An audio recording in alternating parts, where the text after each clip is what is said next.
Alright, today's episode has something that I call ranch rocks.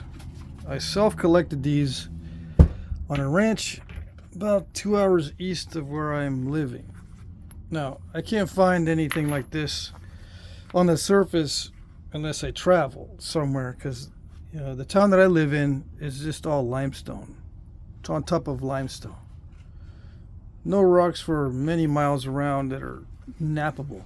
Okay, so these were just found on the surface on a ranch in near San Angelo, Texas. Now, some of these appear or have signs of being chipped either by nature or by humans, or both. I think it's both. These are just natural little nodules. Some of them appear to be flakes removed by Native Americans, and some of them appear to be just natural stones. Some of this chipping can be done by natural forces, and some of it by humans. This looks like it's mostly human modified. And there are artifacts near where I find these rocks. There are artifacts, within a mile or so of these rocks. So there were Native Americans living in the area back in the day. Okay, so I'm going to break into these rocks and see how they nap. I used a little stone and napped some of this on the site. Not this one, but some of the rocks on the site. There's more than just these rocks that I picked up. I picked up a bucket full, 5-gallon bucket full. These are just some of the rocks that I picked up. And it seems that the ones that I did nap, or that I tested, seem to be quite easy to nap. We will see if these are also easy, quote unquote, compared to other types of rock. So far, so good. Let's see.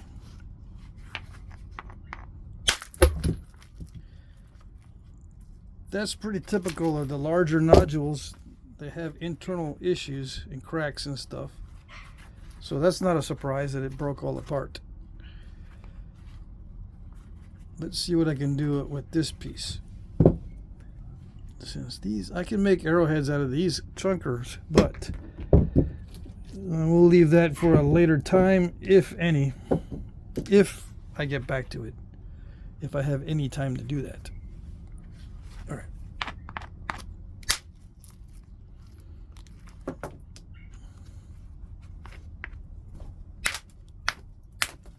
Now this looks like really bad stone, but it's not. You might have stone that looks exactly like this, and it doesn't nap at all. This naps relatively easily, quote unquote easily. It does nap well. I just need to find a clear spot and see if I can make a biface out of this. I need to break into this and get most of this mass off. So I'm looking for a spot that I can hit to really make a difference on this thing. Okay.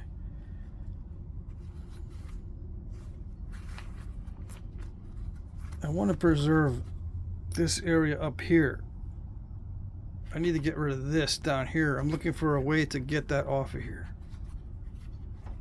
There's no good angle of attack, so I have to make a less than perfect attack on it, because there's no good angle of attack anywhere.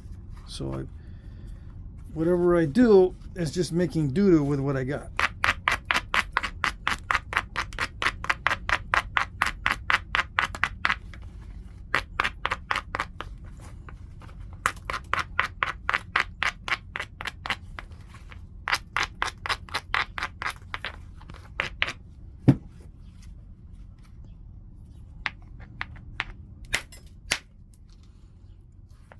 Now again, you might have rock that looks like this that you would think, yeah, I saw him nap it on video. It's good stuff.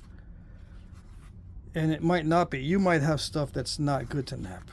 I need to keep repeating that because someone's going to email me and say, I've got stuff that looks just like that, but it's not napping. What am I doing wrong? It's not you, it's the rock. Even though it looks exactly like this, you may have rock that's almost impossible to nap and is not like this. This is nappable. So just be aware that you could have something that looks nappable but isn't. And it's not you. Okay.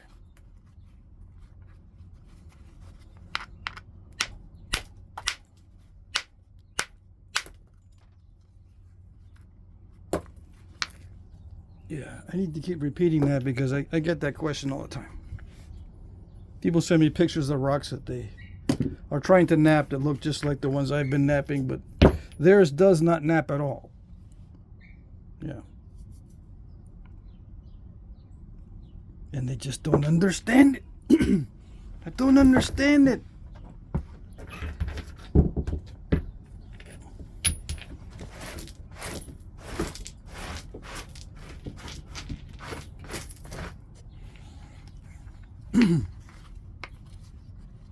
So that's why you should test it out in the field to make sure that what you're getting is nappable by testing it out in the field. I tested this with just another rock out on the ranch, and I can remove flakes easily.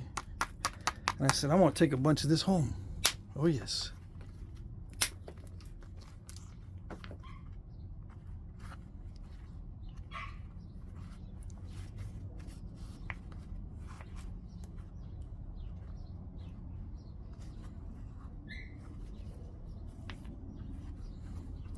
Still, no good angle of attack on any of this. So whatever angle of attack I use is going to be less than perfect or much less than perfect.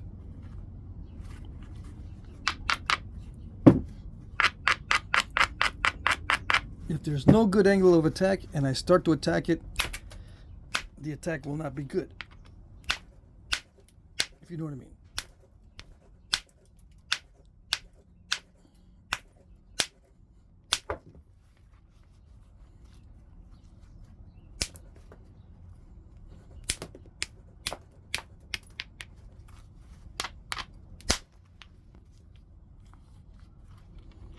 That solves that problem. I was going to try to do that, but it's a little bit snap and halfish. Okay.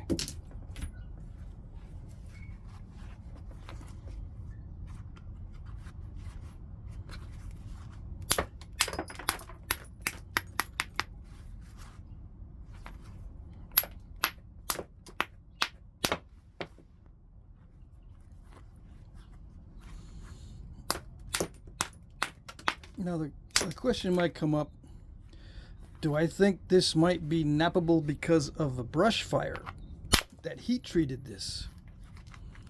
And that other rock that looks like this is not nappable because it has not been brush fired. It's possible, but I doubt it. Usually a brush fire will ruin the stone, not make it better. Even if the stone can be heat treated and it has a good range of heat treatability. Brush fires are so hot and unpredictable that they usually ruin the stone and not make it better.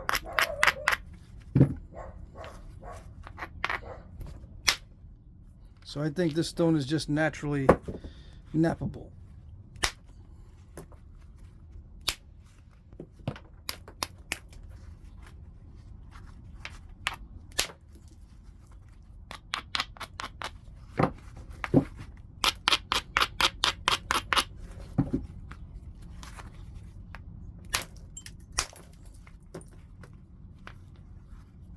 You might think, well, being altered by brush fire is natural, so that'd be naturally nappable.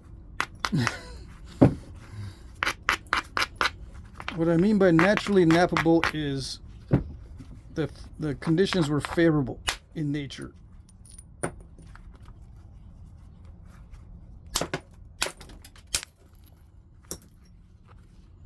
Yeah, like I said, the brush fires usually ruin the stone.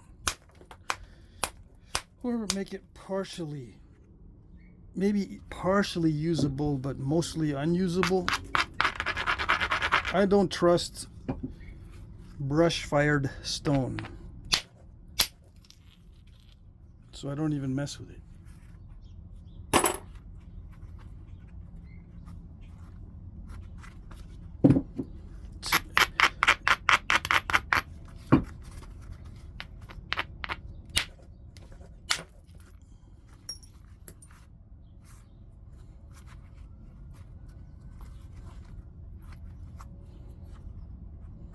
This area here is not good, so I'm gonna get rid of that.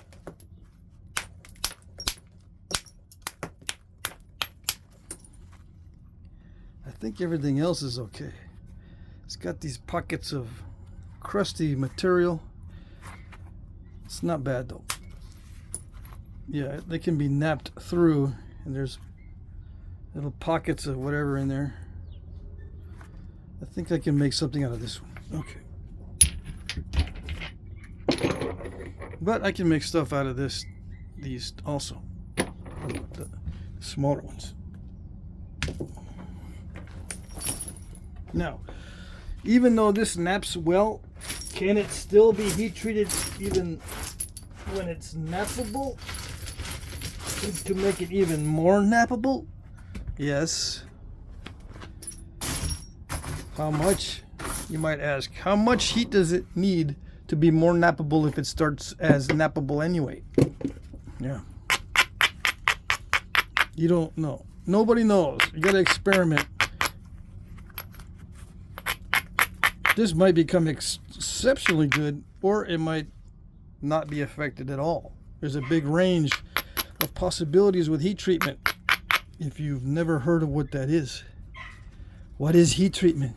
It's heating up the rock and then letting it cool down before you nap it. Some people get confused and say, are you napping hot rocks? Is that what it means by heat treating it? That's where you wear a glove because the rock is all ouch, ouch, ouch, hot, hot, hot, hot, and then you nap it when it's hot, hot, hot. No, you let it cool down before you nap it.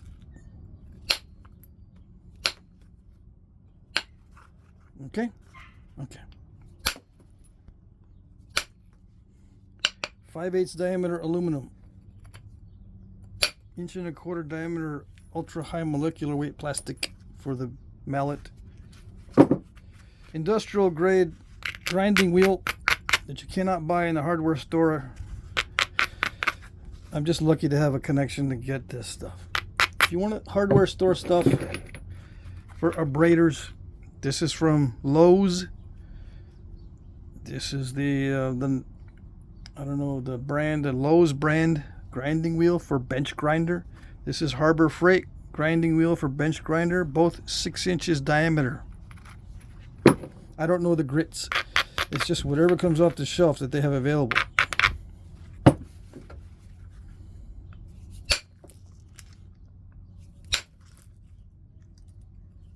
I use any grit. The finer grits for finer detail work, or maybe for the type of stone you're using. You just gotta experiment with it. There's no set rule for what grit for what stone as far as abrading goes. The only rule is an informal rule that says whatever works best, that's the rule. Yeah. If you find that a fine abrader is working well for you, then that's the one to use. If you find that a coarse abrader works for you, then that's the one to use. It's an informal rule. There is no formal rule. There is no, oh, the Mohs hardness on this flint is blah, blah, blah, so the grit needs to be blah, blah, blah. No. We don't have any of that here. Even if we did, you won't even be able to determine the Mohs hardness, M-O-H-S hardness on the stone anyway. So there's no sense of giving you the technical information if there was such a thing.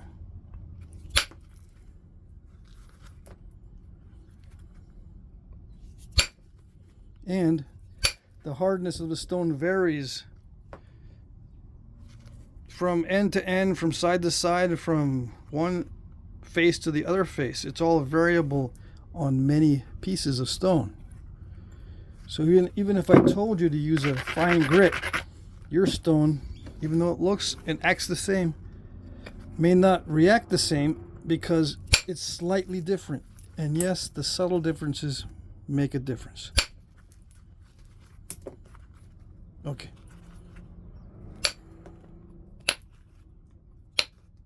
The reason why I mention that kind of stuff in videos like this is because a lot of new guys will click on this type of video.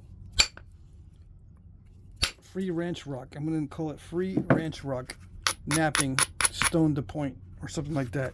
We get a bunch of new people on that type of video because they want free rock and they want to see rock to point videos. Okay.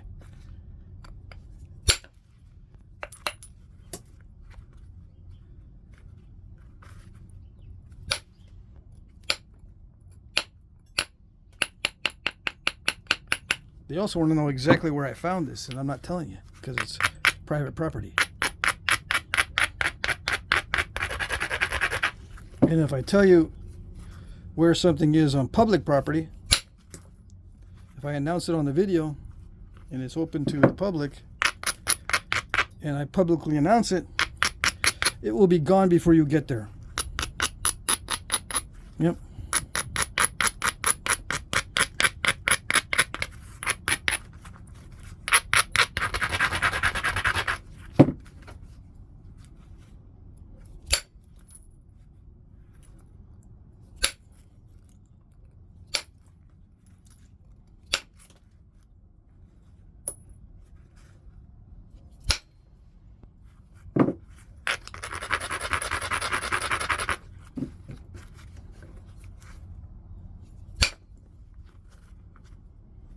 Yeah, we're getting in some tough spots, of course. Just as we're getting to the difficult stage of the thinning, there's some tough spots that I can't get through. We shall see. We shall see. I'll switch to steel and see if that makes a difference. This is a little bit soft in some areas, like a limestone soft. Yeah, still feels like there's pockets of limestone. So that absorbs a lot of energy when there's pockets of softer, non-silicatized, non-silicated material, non-silicified material in here. It has to have enough silica in it to be chipped. Fine grain silica. Not the coarse grain, not the quartz or quartzite.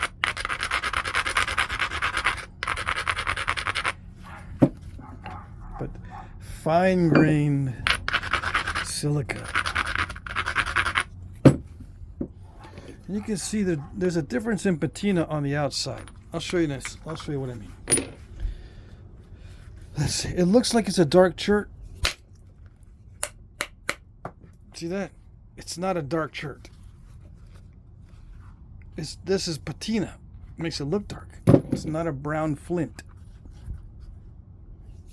or a brown chert. Just in case you don't know that is a thing. You have to break into it to see what it really looks like on the inside because of the patina.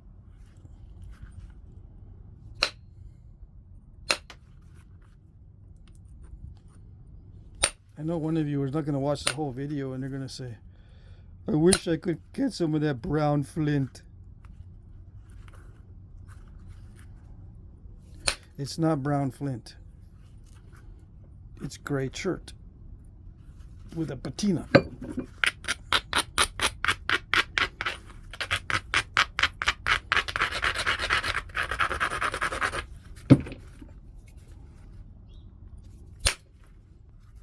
Okay, come on.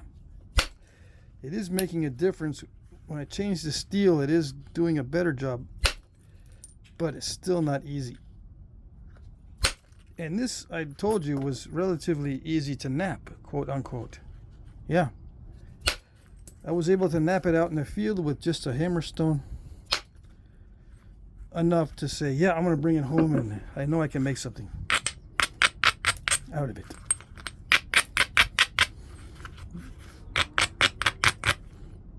But like most surface collected cherts, the Native Americans have had thousands of years to comb the areas. They usually, if there's any artifacts nearby, they've usually picked out the best stuff, and they tested whatever you see on the surface already, and they said, nah, it's not that good. So you're going to get the stuff that's not that good.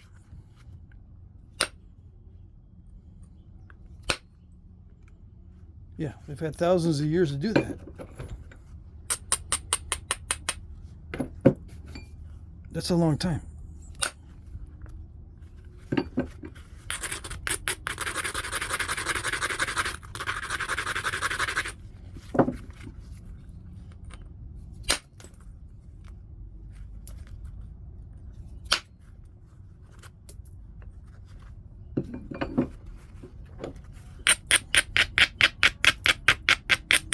Probably make this more narrow before I even start to thin. Before I start to thin the thin pieces, I should make it more narrow. That way I don't run into this kind of undetached flake type stuff. The more narrow it is, the easier it is to shoot a flake all the way, or at least past halfway.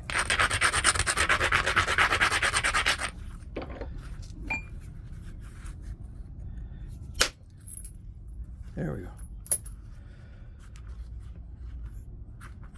But I try to make it as wide as my ability can do it for the videos. Just so you can see the potential of how wide it can be.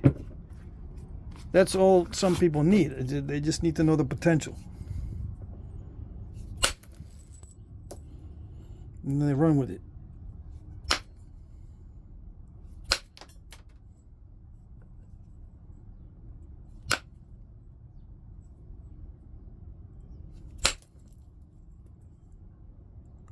And they do a better job than I can in many cases with stuff that's subpar.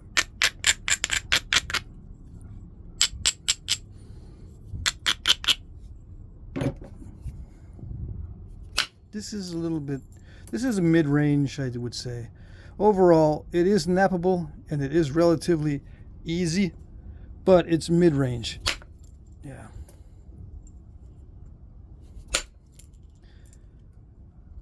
As I'm getting into the middle of this nodule, it's getting harder and harder to knap.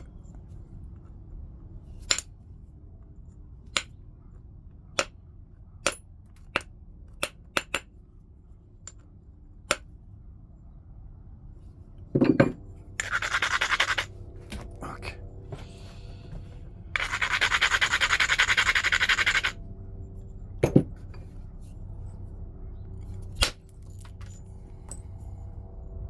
I took the glove off because I could feel that it was interfering with the knapping.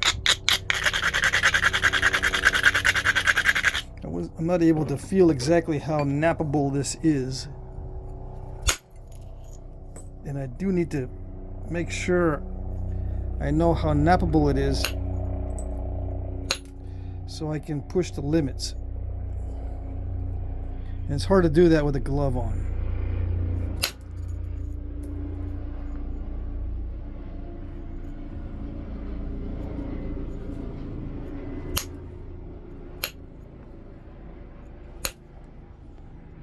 But I always recommend using a glove. Just as a default, use a glove. Okay.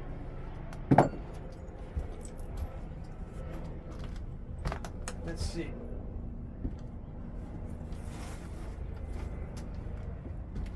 I'm reaching the stage where I can take a little pause. I'm going to put down a different colored towel because I can see that you can't see.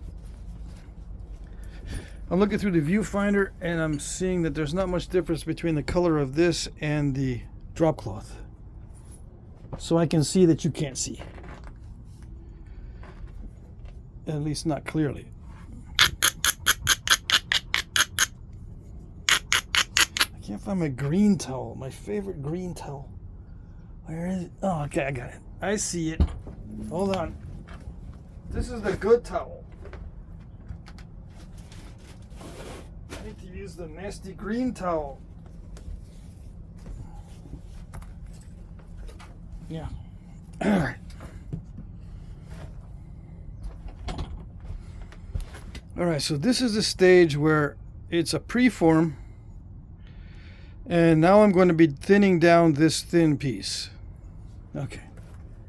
But I think I'm going to try to make it a little more narrow first. Make it easier to run flakes at least halfway across.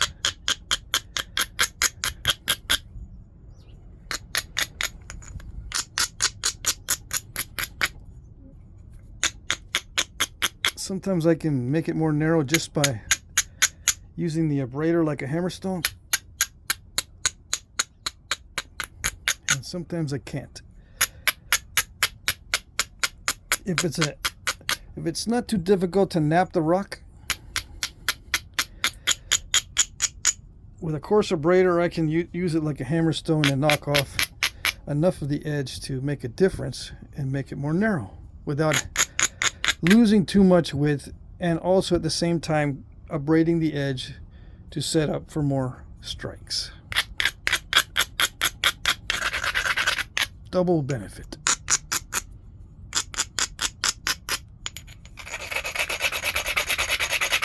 And see, I just take opportunistic strikes. I did not prepare anything as far as platforms or striking areas. I'm just knocking off the weak areas, and then abrading more, and then looking to see, are there any good opportunities without having to isolate or construct platforms? And yes, there are opportunities. So I will take them. What kind of knapping is that? It's called Expedient knapping.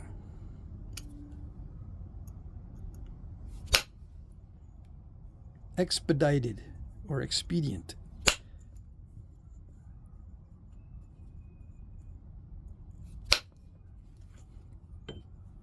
Some guys will ask me, what is your strategy for expediency? Well, by the nature of expediency, you kind of forego the strategy and just look for opportunities. Expediency requires opportunism. It is opportunistic.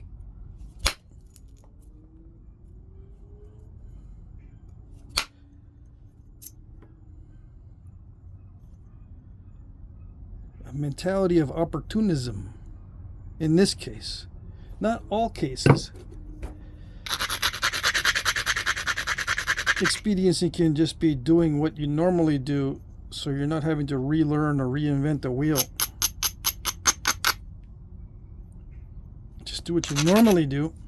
It saves time in many cases. But what I'm doing is expediently looking for striking areas, taking opportunities where it looks like they're presenting themselves just without having to do any prep work other than the abrading and brushing. I did prepare this one. If it looks like I'm preparing a specific one, that means I'm preparing a specific one. This little area, I am specifically preparing that one because there wasn't a good opportunity there earlier, and I needed to take that thinning flake.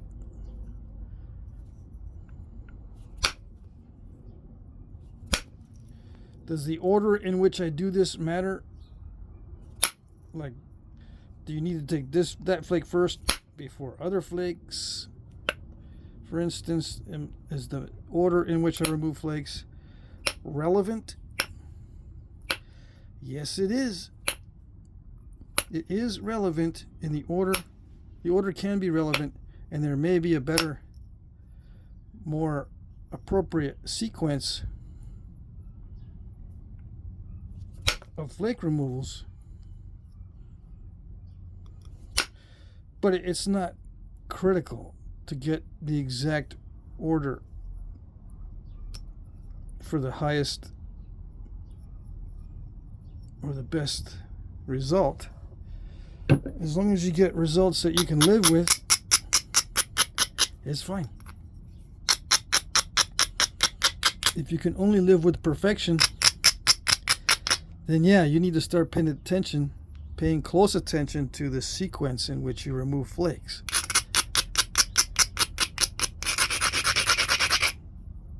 And you need to get all persnickety about it.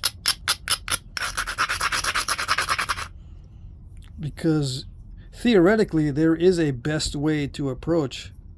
Of course, you only know in hindsight. You don't know ahead of time because you don't know exactly if you're going to be napping into a tough area, for example. But it is possible to pay attention to that, to the sequence of flake removal, and then become a better napper because of it. Yes, it is a thing.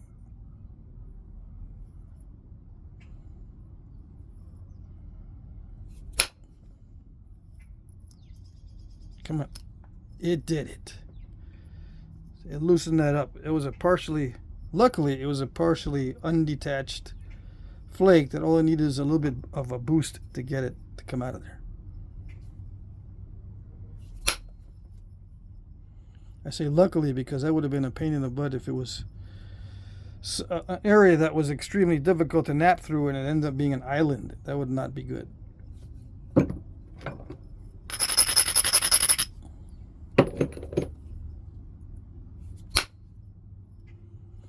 Okay. I might get islands on this anyway.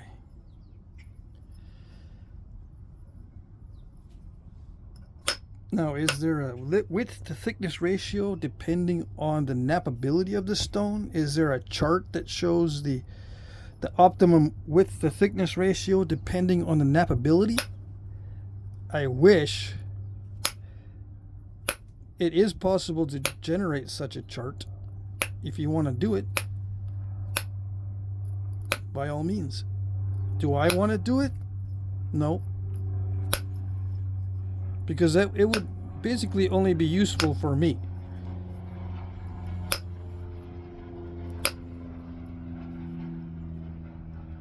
Because what I think is nappable may not be nappable for other people.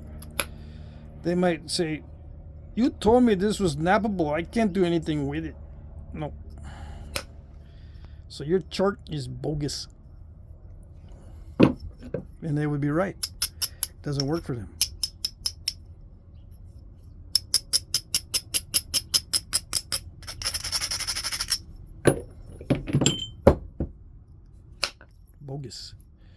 Bogus tips and suggestions if they're not working.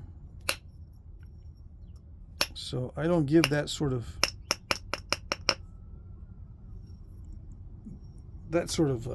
advice. I don't give advice that's really technical. It's just too unpredictable, and there's an element of chance in flint napping that can just screw everything up. Even if I'm totally correct, it's the element of chance. If you're just not able to reduce the bad luck that comes with flint napping, you don't know how to minimize the bad effects. You could be Mr. Bad Effects Napping, and nothing's going to help you until you get rid of the habits that are causing bad effects or not minimizing the bad consequences.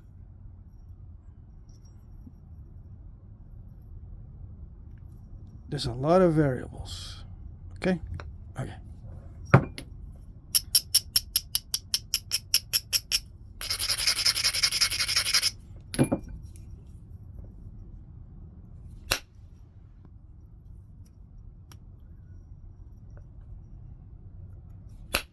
think I mentioned one time that I nap differently on video than I do in person.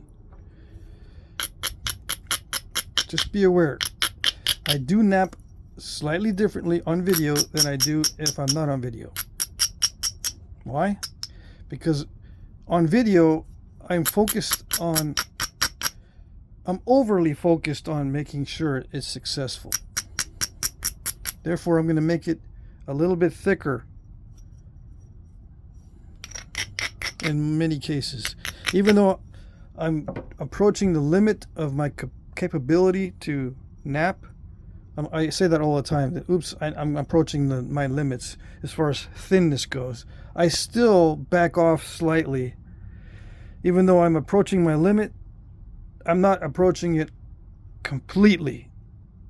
I'm just reaching it, and I back off enough to pretty much guarantee that it's going to be something when I'm done and not a failure on video.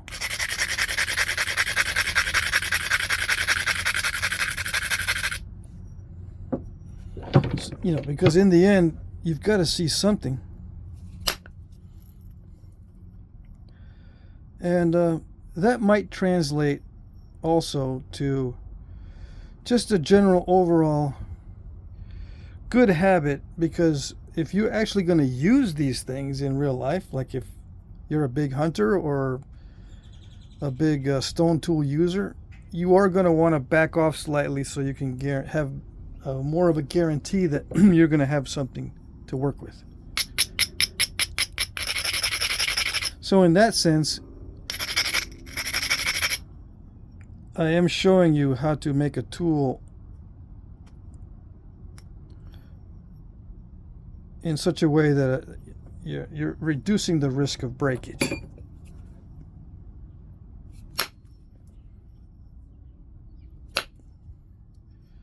I back off slightly.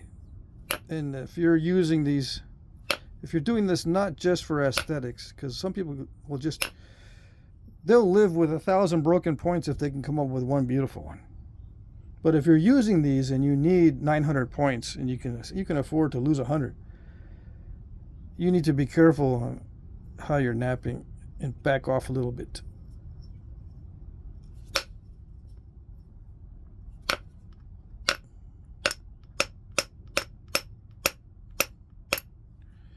If you need to use these, then back off your limit slightly as far as thinness goes and all that. As far as thinness goes, the depth of the notches, the length of the point, the width of the point. You know, the longer it is, the thinner it is, the deeper the notches, the less success you're going to have. Just because of the odds. The odds are not in your favor with long, deeply notched, thin points.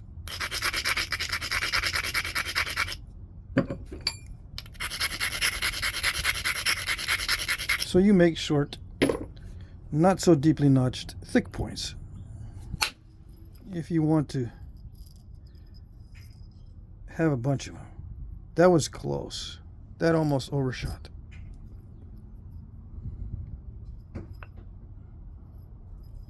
Yeah, that was lucky. Luck was involved, yes. But it kind of took a little bit too much out of there. Now I got a slight curve.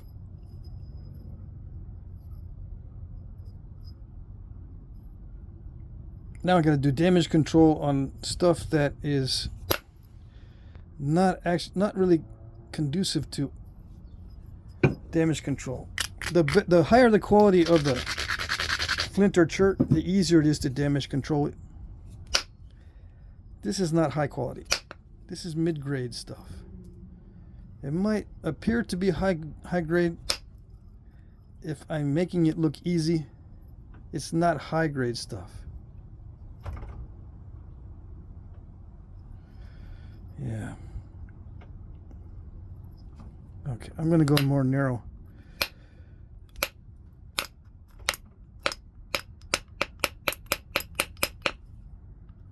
Let's see, what type of point have I not made yet on video?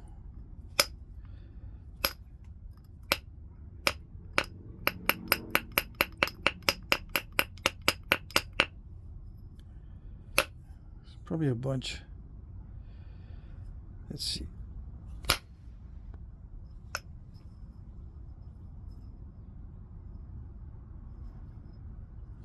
I don't know, we'll see.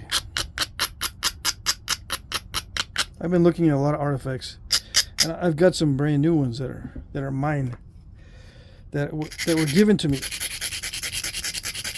So when they're mine, I can show them forever on video. Don't have to worry about returning the borrowed points, because they'll be mine. I can refer to them whenever I want. I got some interesting ones that I'll be showing. Yeah, they're broken and stuff, yeah. Hardly anyone gives away complete points.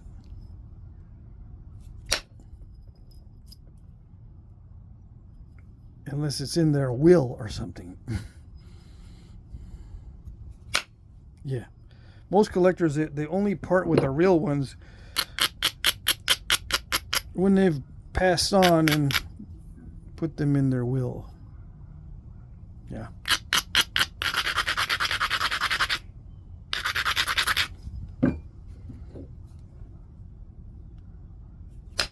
That's how valuable they are to collectors.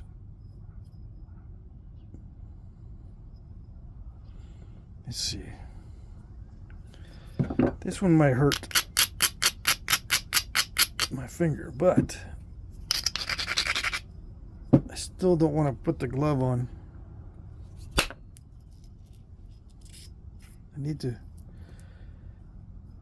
get the feel for how hard I can hit this.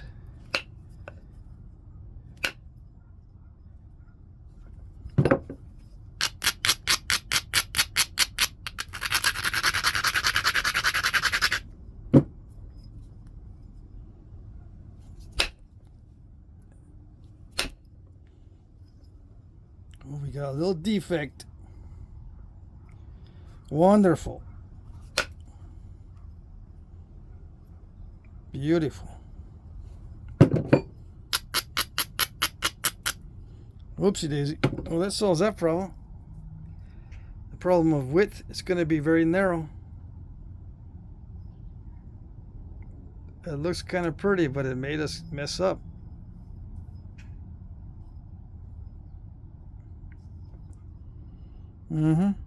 Messed us all up.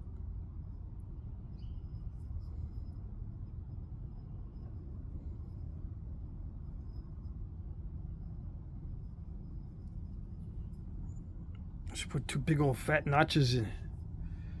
Fat notches. I don't know. I don't think so.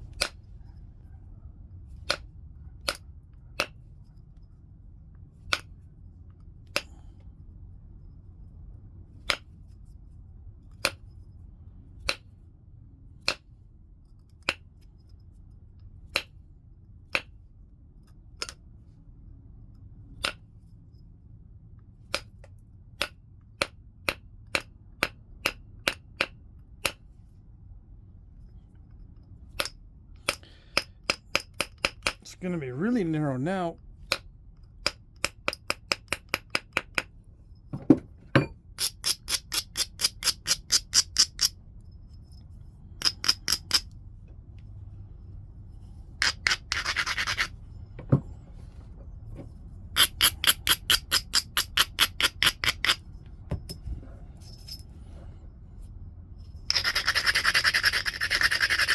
Okay.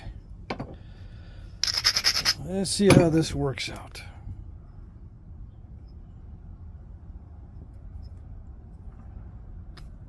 Come on.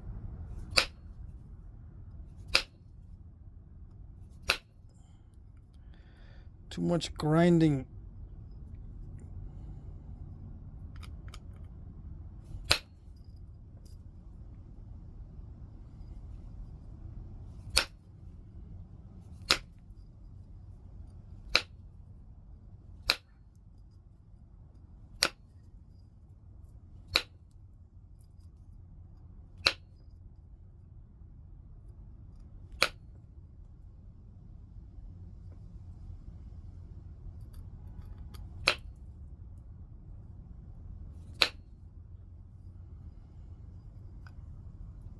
Dang it.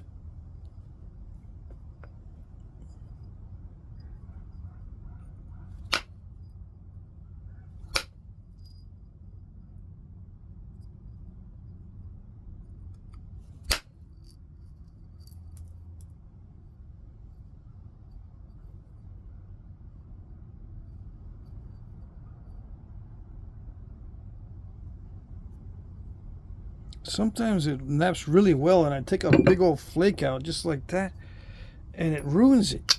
I mean, it kind of sort of takes off too much.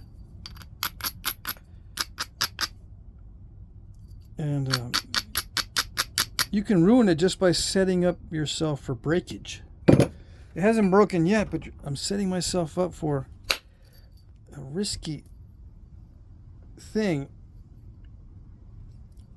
If I take too much off, I did not do it on purpose, but that's what it could lead to breakage.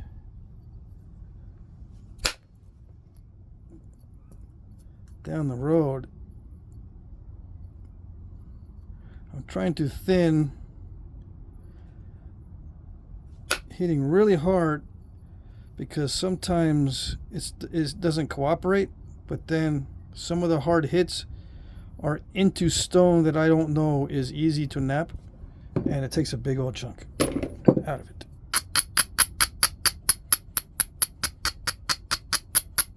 I'm going to back off a little bit from the thinning. I just need to straighten it.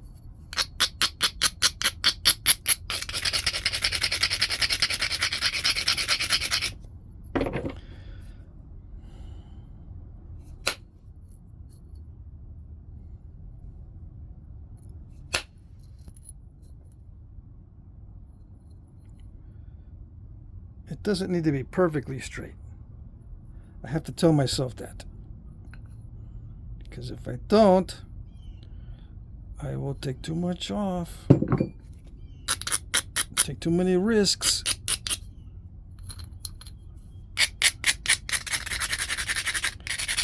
It is snapping hatfish, I gotta remember. At least the other one was. The other one had more silica content. It was more translucent than this one. So it was slightly different. It was probably more snapping hatfish than this stuff. This stuff is kind of steppy. The other one wasn't as steppy as this.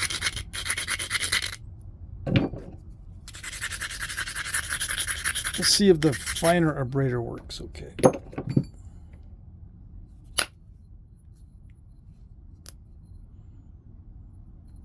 Ether works okay.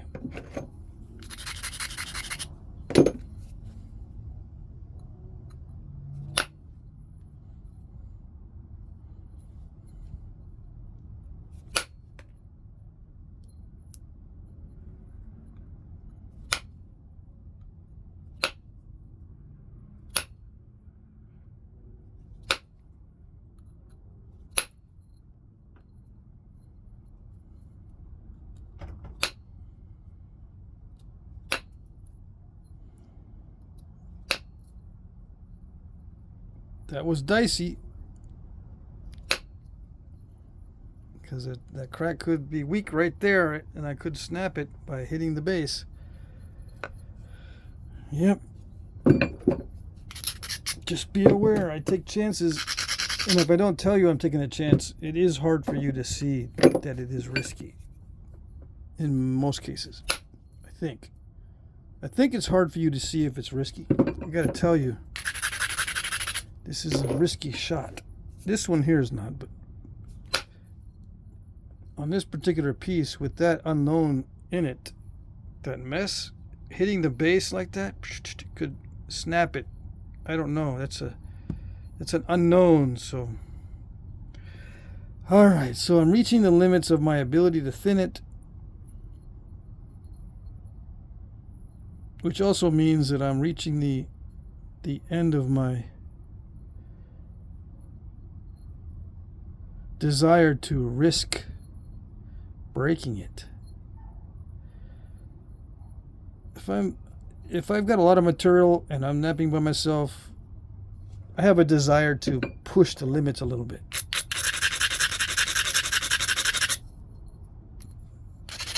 And it's not only for thinning. I'll push the limits to get it nice and clean, to get a nice clean surface.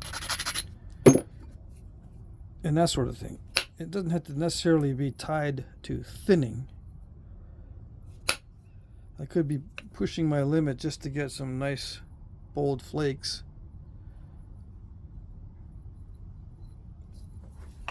Okay.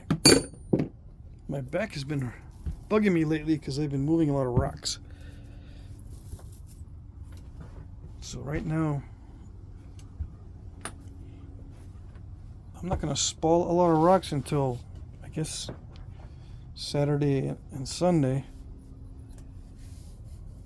Just to give my back a break.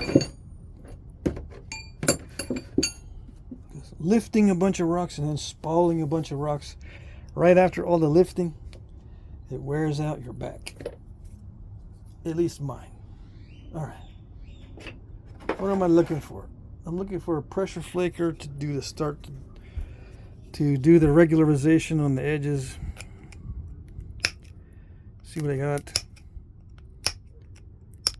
It's already ground down a little bit from the percussion preparation, so I can just opportunistically take some flakes, but I'm going to have to abrade and look at the edges more closely after this first pass.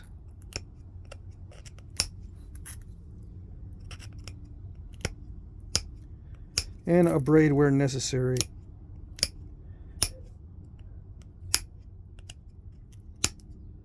In a more precise way. And not so opportunistic.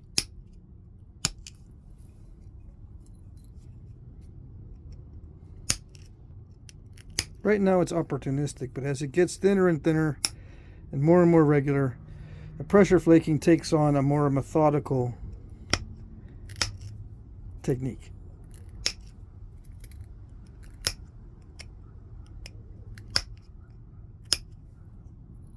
And did they do that back in the day? Yes, I think so.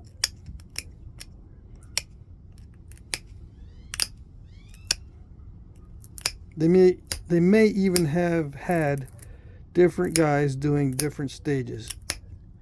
Like one guy was finishing them all, for example. I don't know that that's how they did it. We can speculate that that is one possibility because it does take a different skill set than this preliminary shaping. The final shaping is a different skill set than the preliminary. In case you didn't know.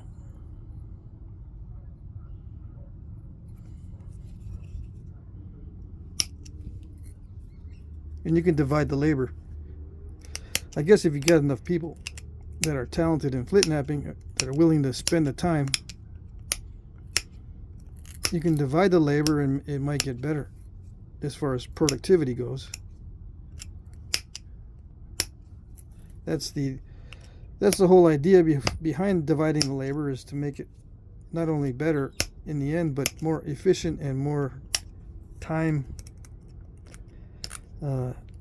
saving.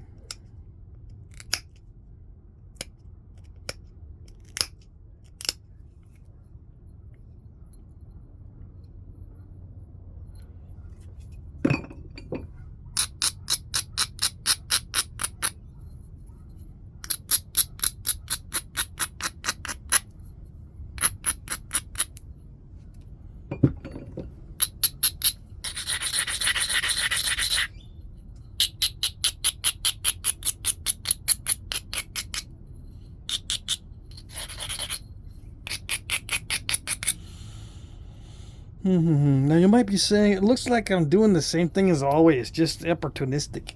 Yeah, I am.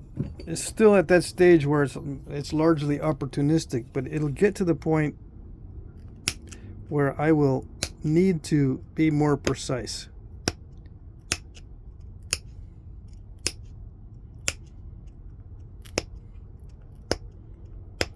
Come on.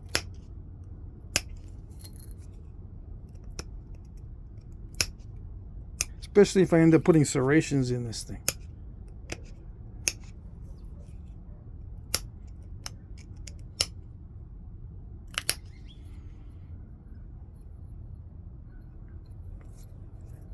And this is going to be a long format video. I forgot that I was trying to break these up into 30-minute sections like I used to. I used to do it because my phone didn't record more than 30 minutes at a time. But this new phone can record, I don't know, 2 hours or more. I don't know the limits on it at any one time.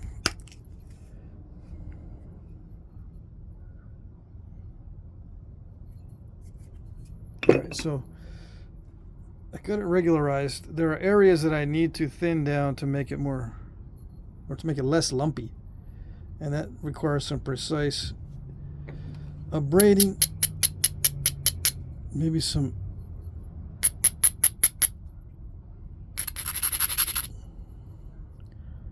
pressure setting up platforms, maybe. I don't know.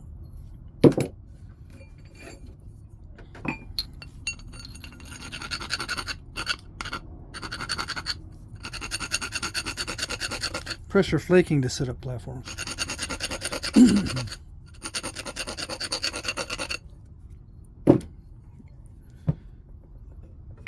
I think I can do it without having to pressure flake a special platform for this thinning flake. Come on. It's not a good sign that I have to hit it multiple times. Because when that happens, it can crush the edge really badly. It can also make me hit it way too hard and snap it.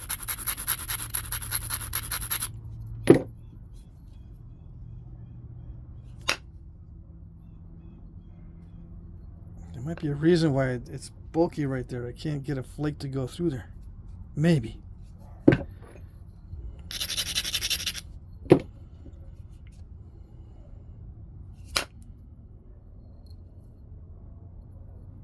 That one was good, but it cracked up here on the top. Yeah.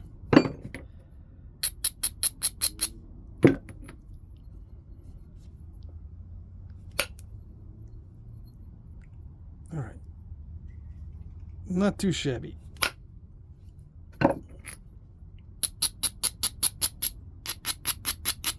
So I use the abrader to get in there. If it doesn't do the job, and if I don't see a good opportunity, I do have to pressure flake that edge to get it better. And to simplify the explanation, basically you just want to put a bevel on the edge that allows your flaker to strike or to sit on the bevel. You don't want it sitting on the very, very edge. You want it sitting on a little bevel. That's the platform. And it can be isolated or continuous, in case you didn't know. And you can make several isolated ones, or you can make one continuous, or you can make a series of continuous ones, or just a bunch of random ones. It's up to you as far as platforms go.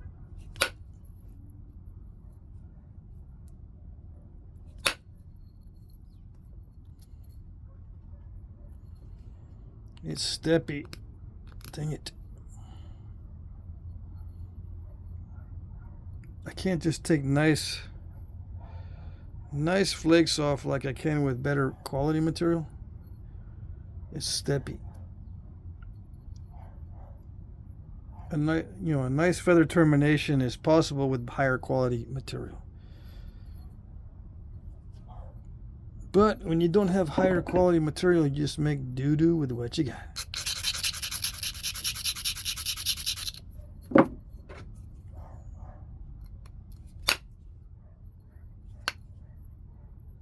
Voila.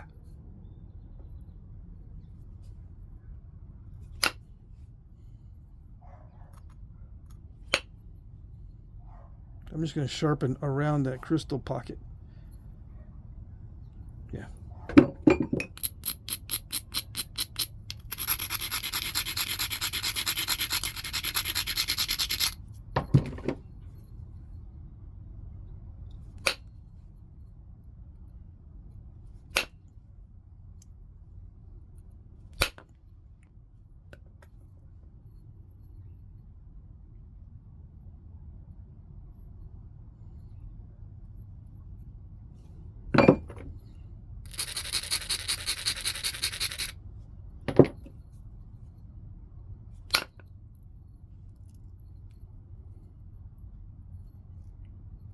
Yeah, so I looked at some real artifacts in the past week, and I've got those in my memory. I'm trying to think, is there a good one I can imitate using this piece right here? What can I do that looks like that would look like a real one?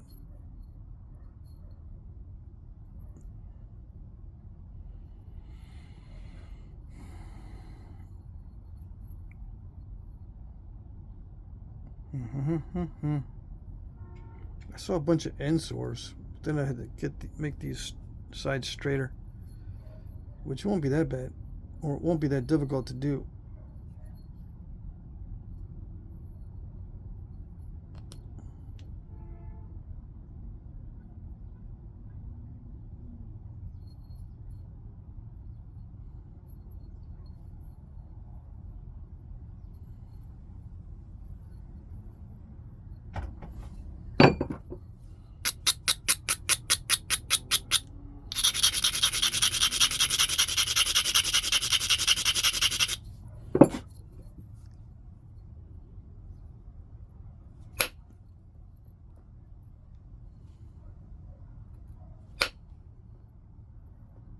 Did it get it? Ooh, almost. See that? This flake almost took off the other stippiness from the other flake. Almost.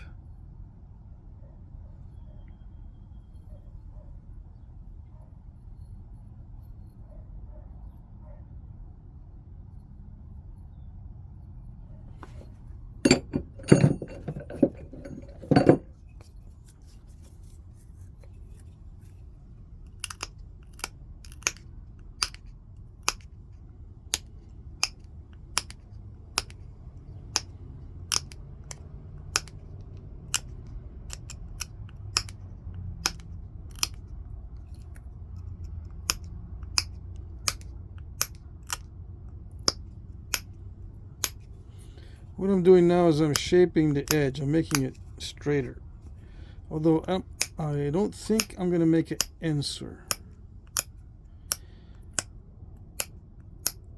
Yeah, I'll probably make a Frio.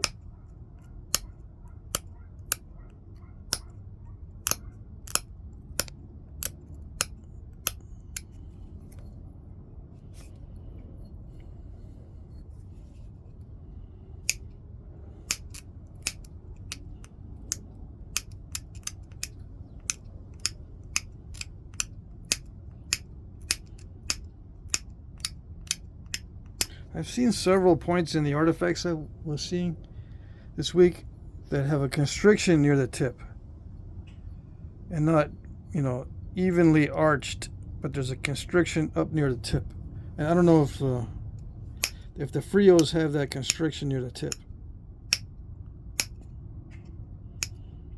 I know Ensor does not, and they're contemporaneous, they existed at the same time.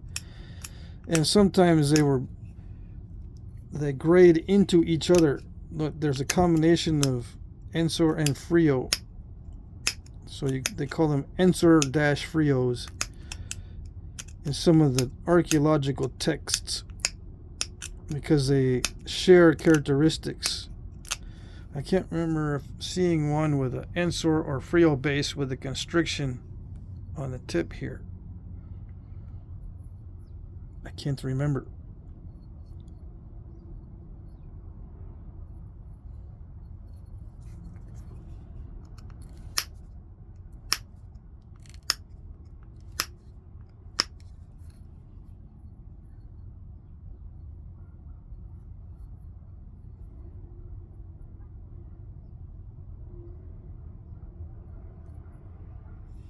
Yeah, Frios are relatively easy for me.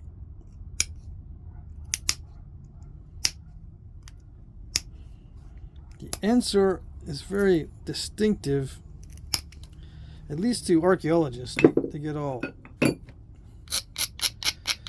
persnickety about the Ensor types.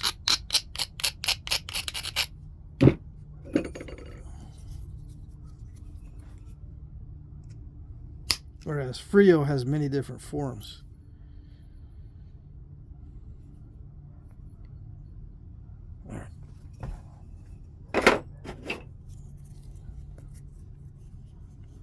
Let's see how this notches. I've got some notch-o-matics on order. I gave away the ones that I had with me when I took them to the knapping. I ended up showing them and giving them away. I got more coming. What's a notch-o-matic?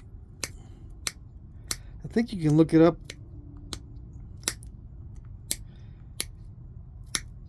I think his name is Ted. He's got notch-o-matics for sale. He sent me a couple and asked me if I could demonstrate them. I said, sure. But now I gave them away, so I got to order some more so I can demonstrate.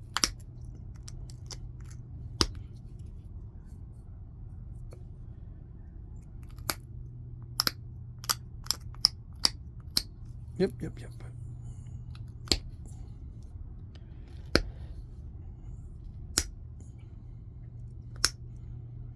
Why don't I use a reverse indirect on this?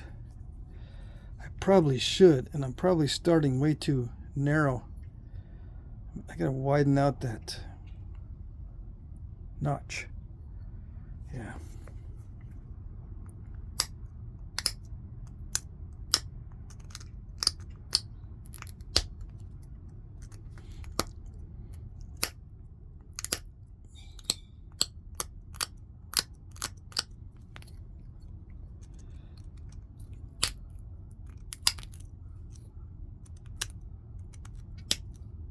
How they do it back in the day? They just make them notch as wide as they can or as narrow as they can with the stuff they have available.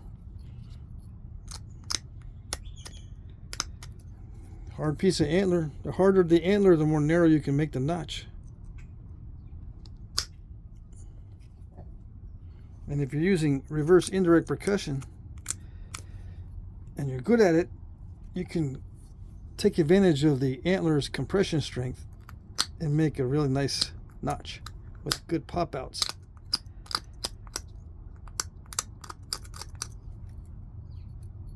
Because you want the good pop out because it thins it down for the next pop out. Yeah, you want these nice pop outs.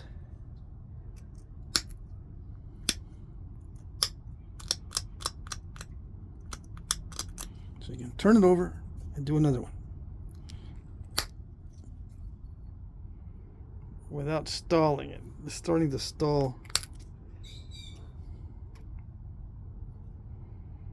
Did I blast that? Yeah, I blasted that away there somehow. Probably hit it with the flaker or something. Or I could have even snapped it on the pad. That's unfortunate. Dang it. Okay.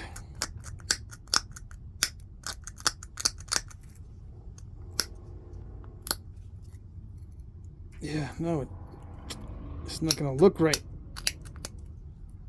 It's a big old mistake.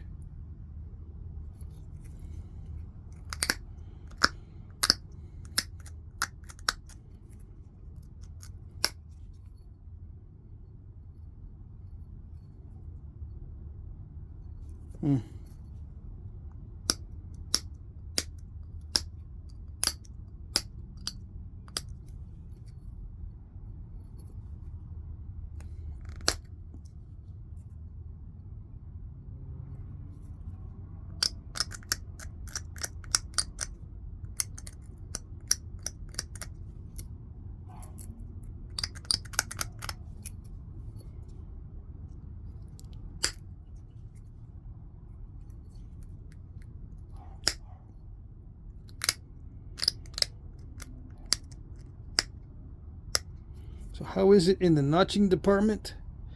It's okay. It's not good, it's not bad, it's just okay.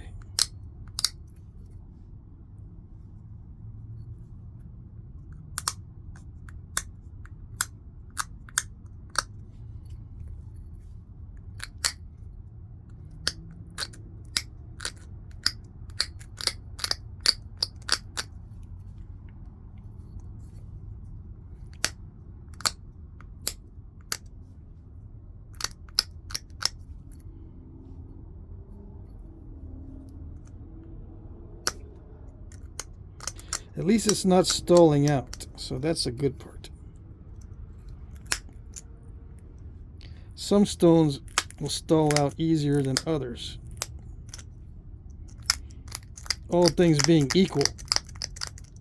In other words, if your skill is the same, some will stall out easier than others.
This is just a more pointy flaker so I can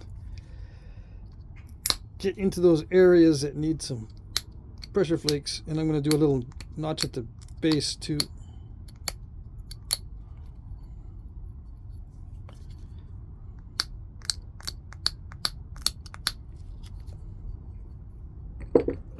Okay.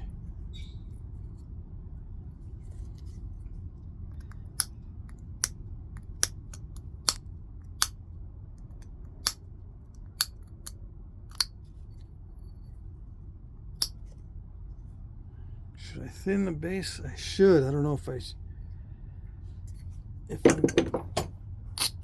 I'm smart to take that chance, snapping the whole thing by running some thinning flakes.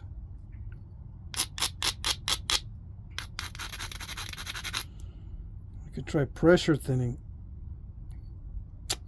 but I know it's not going to go far enough. See that lump right there?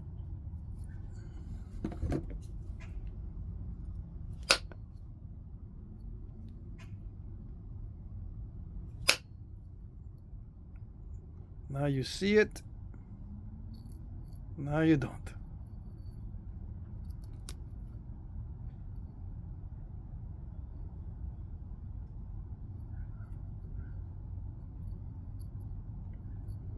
We'll try for one more in a little bit.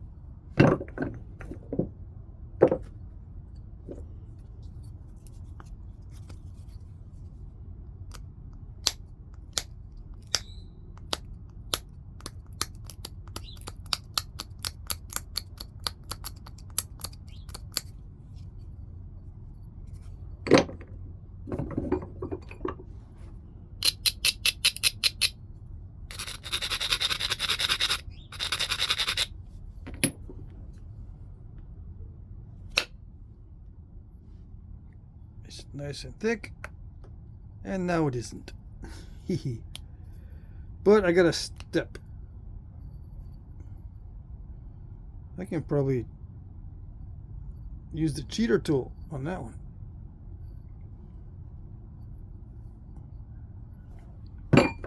I'll just use a regular tool.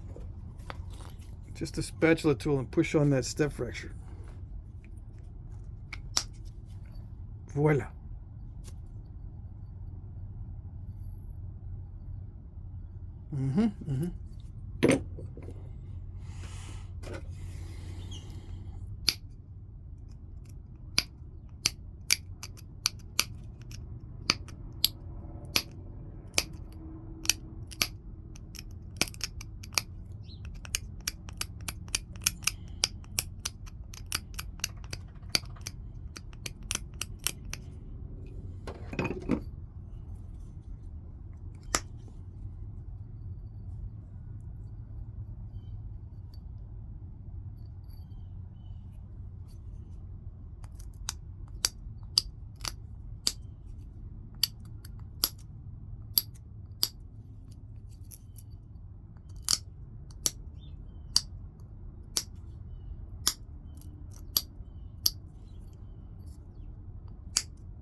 I don't want it to look like a martingale, although it might end up looking that way, with a kind of a fishtail look to it. I've seen Frios with all kinds of different stems.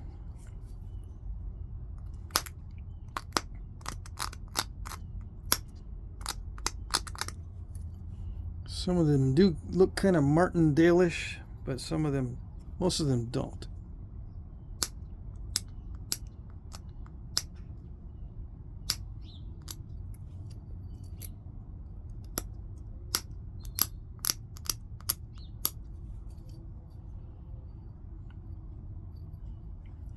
I don't know.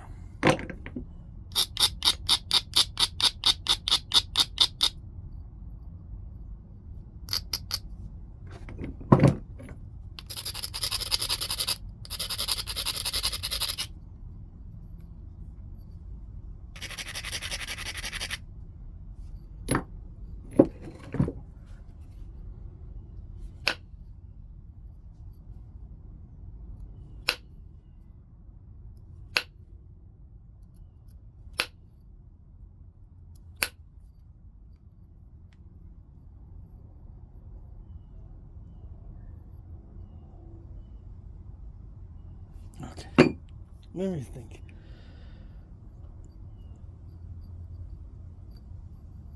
It should be wider than this, but oh well.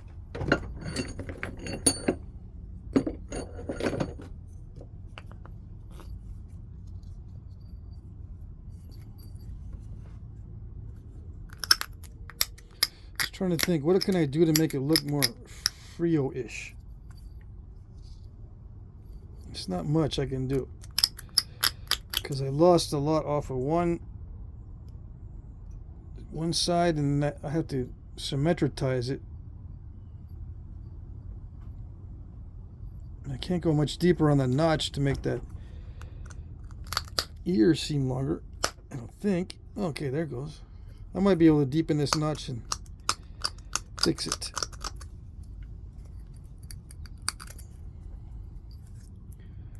Fix that issue where one ear looks smaller than the other. Although these are not symmetrical.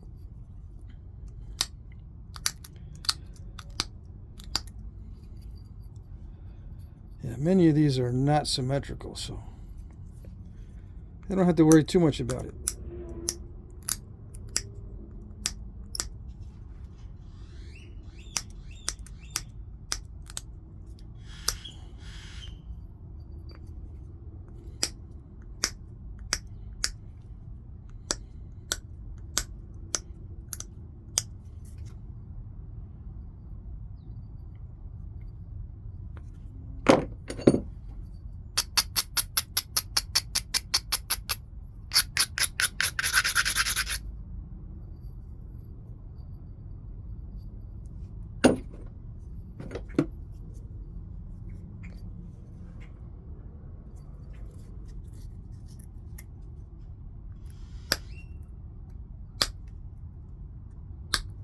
Frios had thin, delicate bases, I think. Come on.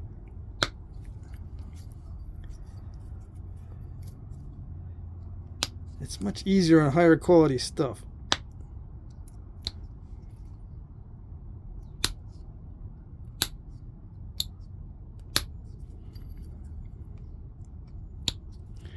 Okay. I think I ground it down too much. There we go.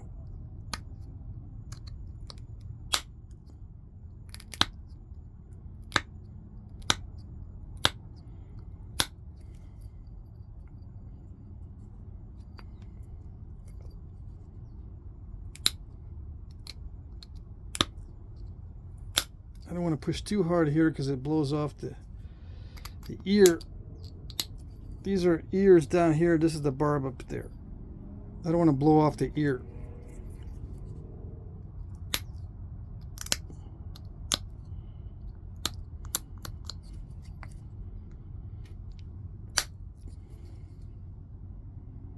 Nice. Okay.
I don't know, too symmetrical. But anyway, we're going to do a final sharpening pass and then we're done.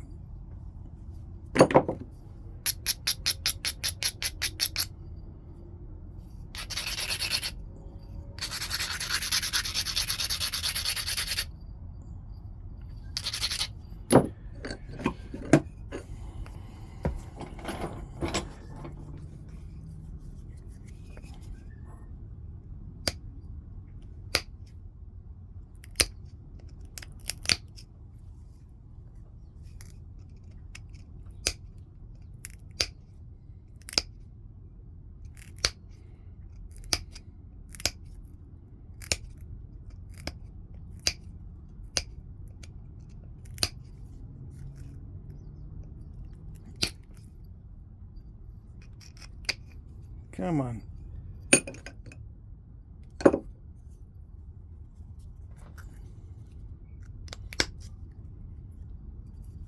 Do I have to get out the indirect percussion?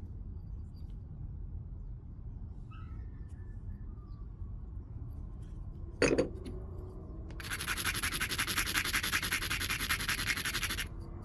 it's too hard to run flakes with pressure, I got to do the indirect percussion. If they're not traveling.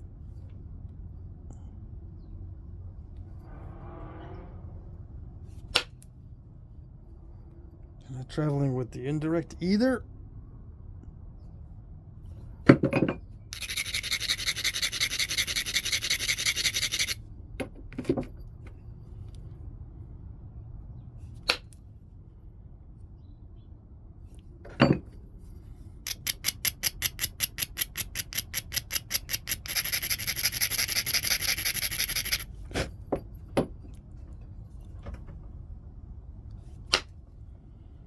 Not traveling with the indirect percussion either. Dang it.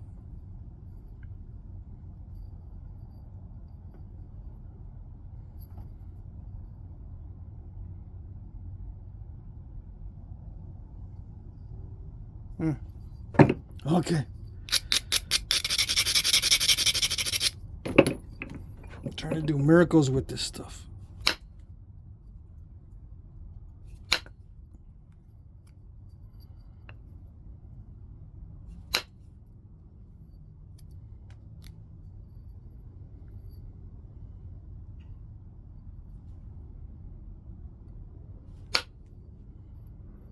Just trying to sharpen it.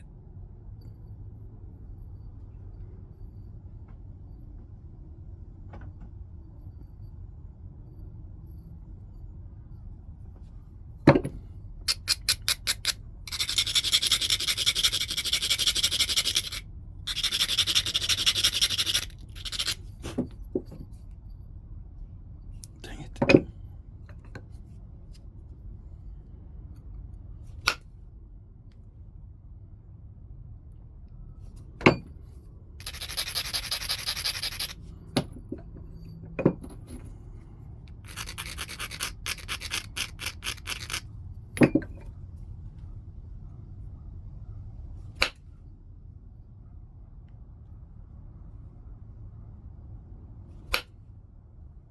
It's not doing it. Dang it.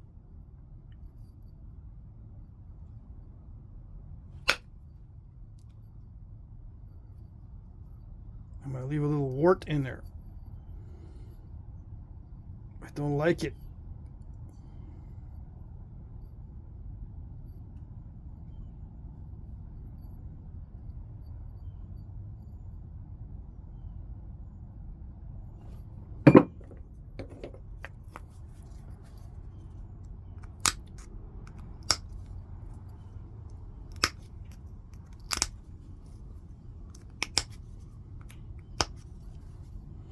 I don't like it because of the video. Yeah. I want to be able to do nice smooth surfaces for the video. Oh well. Oh well.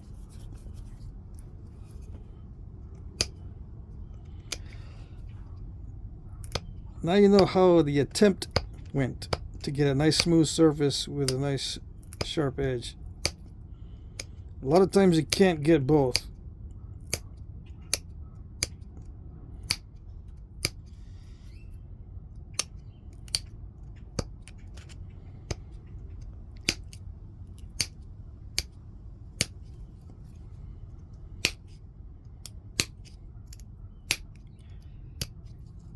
especially if you try to work miracles with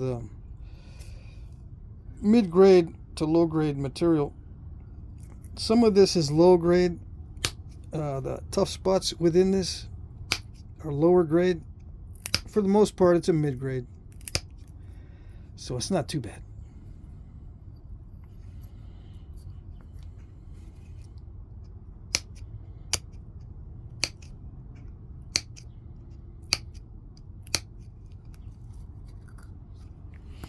Okay. I keep forgetting that you can't see with the light at that angle.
Okay, so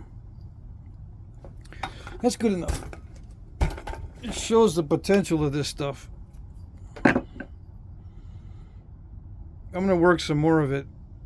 I don't know if I'll work it on camera. We shall see. That's good enough.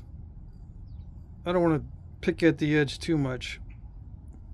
I'll end up with more of this stuff. If I'm too picky, because that wasn't even bad, that thicker area right in here, I just thought I could just take a few more of those thinning flakes off of that one, but it didn't work.